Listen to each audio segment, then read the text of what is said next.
నువ్వేమైనా చెయ్యి, హిట్ కొట్టు చాలు. ఇండస్ట్రీలో దర్శకులపై ఉన్న ప్రెషర్ ఇది. ప్రతి సినిమా వాళ్లకు దినదిన గండమే. అందుకే కొందరు తమది కాని దారిలో వెళ్తుంటే మరికొంతమంది హిట్ కోసం సీక్వెల్స్ ని మించిన ఆప్షన్ మరొకటి లేదు అని నమ్ముతున్నారు. ఇంకొందరు ఏం చేస్తున్నారో తెలుసా? ఏకంగా యూనివర్స్లే క్రియేట్ చేసేస్తున్నారు. దర్శకుల కష్టాలపైనే ఇవాల్టి మన ఎక్స్క్లూజివ్ స్టోరీ చూసేయండి.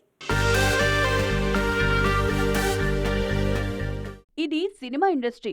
ఉనికిని కాపాడుకోవడం కోసం దర్శకులు ఎప్పటికప్పుడు అప్డేట్ అవుతూనే ఉంటారు. కావాలంటే చూడండి, అంటే సుందరానికి బ్రోచేవారెవర్రా లాంటి క్లాస్ మూవీస్ తీసిన వివేకాత్రేయ ఒక్క ఫ్లాప్కే తనను తాను మార్చుకుని సరిపోదా శనివారం అంటూ మాస్ సినిమాతో వచ్చి హిట్ కొట్టారు. అలాగే శేఖర్ కమ్ముల కూడా తనది కాని దారిలో కుబేరాతో వస్తున్నారు. కుబేరా టీజర్ కంటెంట్ చూస్తుంటే అసలిది శేఖర్ కమ్ముల సినిమానేనా అనే అనుమానం వస్తుంది. ఎందుకంటే కమ్ముల సినిమా అంటే సెపరేట్ మార్క్ ఉంటుంది.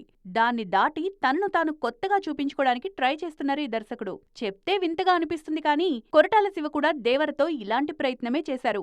ఆచార్య తర్వాత మేకింగ్ పరంగా బాగా అప్డేట్ అయ్యారు కొరటాల.